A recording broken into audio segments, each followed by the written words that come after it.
Thank you so much, Asna, and thanks to the organizers of the forum. Thanks to the Human Rights Foundation, and thank you all for coming out to ponder over the deeds of darkness. I'm a specialist in slavery, which is usually a good way to end a conversation, and also means that I'm a specialist, obviously, in the antithesis of freedom. But to begin, I want to be clear what it is that I'm talking about when I'm talking about slavery, when I'm talking about this crime so monstrous, as William Lloyd Garrison, the great American abolitionist, called it in the 19th century. Because if you look up in the dictionary today the definition of slavery, in Merriam-Webster dictionary, the first definition is drudgery or toil. It's become this metaphor for undue hardship.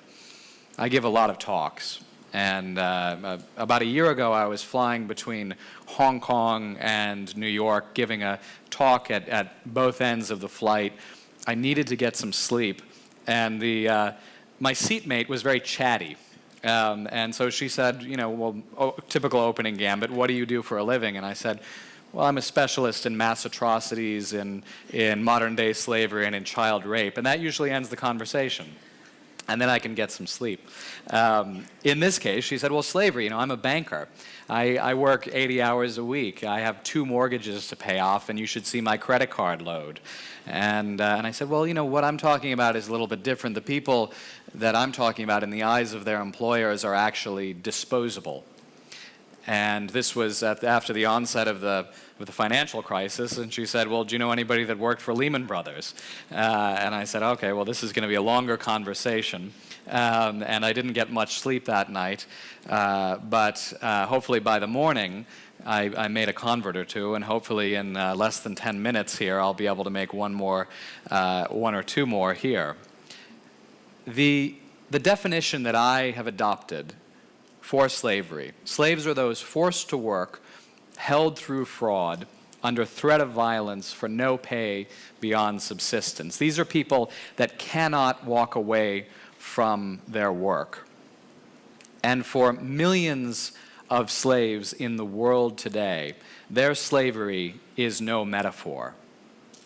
These are people who, for example, in South Asia, where Mukhtar Mai comes from, in Pakistan, in India, in Bangladesh, in Sri Lanka. If you were to plot slavery on a map, there are more slaves in that region of South Asia than any other place on earth, and they are typically held in some form of debt bondage, in what the United Nations, in its deathless prose, calls hereditary generational debt bondage, which is one of these euphemisms like ethnic cleansing that in no way reveals the horror of the slavery, of the brutal, violent enslavement of entire families, in some cases of entire villages, on the basis of a debt, of a fictional debt that in many cases wouldn't have been acquired within that particular generation, but would have been acquired generations before and passed down almost as a myth, enshrining the bondage in this fictional debt. And 3 generations, 7 generations in some cases later, individuals are forced to work in a quarry, in a brick kiln, in a fishery, in a farm to pay off that debt that in generations earlier would have been less than $1. Across international boundaries each and every year, according to the U.S. State Department, there are between 600 and 800,000 people that are trafficked into modern-day slavery. Trafficked is another euphemism. Human trafficking is essentially the modern-day slave trade.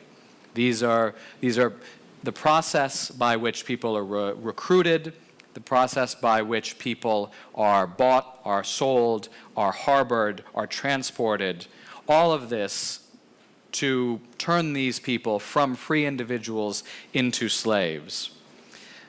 And many of you will have heard about one form of human trafficking more than any other. And there's a reason why sex trafficking dominates the discussion of human trafficking. And that is quite possibly because it turns our stomach most easily. And when I wrote the book and when I set out to do my study, I wanted to focus on all forms of slavery because I believe that no one form of slavery is any more acceptable than any other. At the same time, I'm keenly aware of the images close by to where we are. Let's say, for the sake of argument, that here in Oslo we're in the center of the moral universe. It's not that much of a stretch if you think about it. I mean, we're, 2 blocks from the place where, on an annual basis, this great prize for peace, the Nobel Peace Prize, is handed out on a yearly basis. Well, from this point, we are 6 hours from being able to negotiate in broad daylight the sale of a person into abject slavery. In fact, we're probably less than that. But as an experiment, I did this. In Bucharest, Romania, near the Gare du Nord rail terminus, in an underground brothel, I was offered a young woman for sale. And this young woman was explicitly offered to me for permanent sale. And the young woman was brought out of a darkened room. This was a windowless room which had no lights in it. She was being held in this room, and it was the daytime. And she was all that I was told about her at the outset was that this young woman was a blonde. It turns out that she had had her hair bleached. She had had makeup hastily applied in an attempt to make her more sellable. And this young woman had the visible effect of Down syndrome. She was being raped several times a day for profit at the time. And she was offered to me in exchange for a used car. It was a trade. The trafficker needed a car, and I claimed to need a young woman as a slave.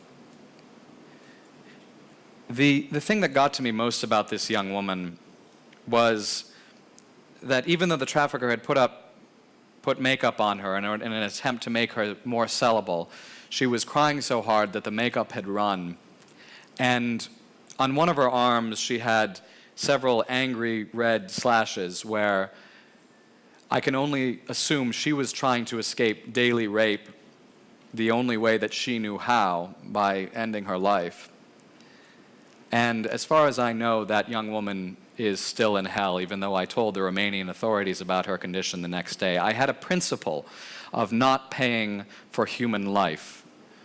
And this was a principle that was instilled in me by working with the real heroes of the modern day abolitionist movement, those quiet activists that work on the ground not only to free slaves, but to keep them free through rehabilitation, through providing them access to credit, through legal representation, to provide them with property rights.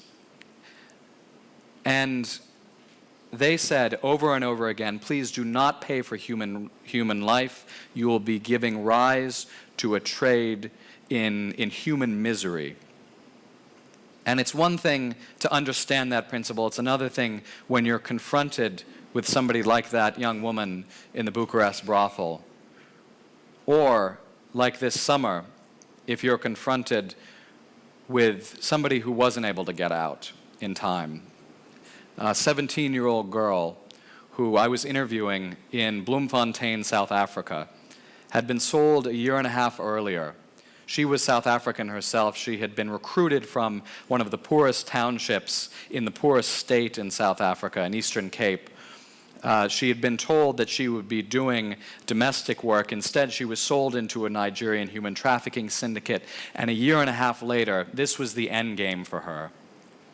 She had been sold for $35, a bag of crack given to the recruiter, and when I was interviewing her, she was no longer in the brothel. She had been kicked out a week earlier because she could no longer stand up.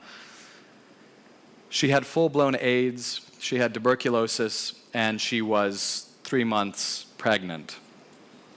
And the health conditions, the health factors had combined to metastasize the onset and the development of her disease. And she told me her story through halting breaths. And I was writing a story for Time magazine, and I asked her at the end of the conversation, if you could tell 3 million readers of Time magazine one thing about your life, what would it be? And she said, I can't think in those terms, but I can tell you thank you for listening to my story. And so today, I want to say to all of you, thank you for listening to my abolitionist talk. My ancestors in the United States were Quaker abolitionists. They stood on soapboxes and they railed against the traffic in men body in places like Connecticut and Massachusetts. And it's a great honor to walk in their footsteps. But I'm reminded that the work is far from done. Today, there are more slaves than at any point in human history. This is not a necessary feature of humanity, however. Slavery is 5,000 years old, but with the right programs, with the right targeted programs, targeted not only at liberating slaves, but at keeping them free, at providing them with access to credit, with access to education, as Mukhtar Mai does, with access to public health, so that no mother, no father has to face that devil's choice of giving their child to a human trafficker and an uncertain fate, or watching their child slowly starve or die of a preventable disease. These are programs that do not cost a lot of money. On average, an organization that I have supported, even though I'm not a part of it, but I've supported because I've seen their work worldwide, called Free the Slaves. They're the American wing of the oldest human rights organization in the world, Anti-Slavery International. On average, their programs worldwide cost about $400 to free and to rehabilitate a slave over the term of some 4 to 6 years. $400 multiplied by the high-end estimate of slaves in the world today, $27 million, is about $10 to $11 billion, which sounds like a lot of money until you consider what we spend $10 to $11 billion on each and every year, each and every month. In America, that's how much we spend on Valentine's Day. That's how much we were spending in America on the war in Iraq. So when we think about priorities, we have to think about pushing our governments to do the right thing. In America, we spend as much on a yearly basis to fight the traffic in human beings as we do on a daily basis to fight the traffic in illegal drugs. And that's not to minimize the relative horrors of smoking pot, but it is to say which is the more monstrous crime. Is it a 15-year-old selling pot on the street corner, or is it a 15-year-old being sold for rape and destruction on the street corner? So I want to leave you with this thought. As we think about ways to get involved, and I'm excited to be here at the forum to continue this discussion, as we think about these, as we ponder over these deeds of darkness, as I say, we have to think about ways to get involved, to push our governments, to work as individuals, to work as a collective, to build a movement, to abolish slavery once and for all. And I'm reminded of the words of Henry David Thoreau, the great American pacifist and abolitionist, who was torn between those two sentiments in the days before the onset of the American Civil War. He was writing to a friend of his, and he wrote to this friend who had been reading reports of slavery and the rumbling disunion in the New York Herald. He wrote to this friend, "If you know of it, you are particeps criminis. You're a partner in the crime. What business have you, if you are an angel of light, to be pondering over the deeds of darkness?" And he meant that as an admonition, as a warning. I take it, and I hope and I trust that all of you take it as an exhortation, as a call to get involved. So thank you so much for having me, and I'm excited to continue the conversation about how to abolish slavery once and for all in our generation. Thank you.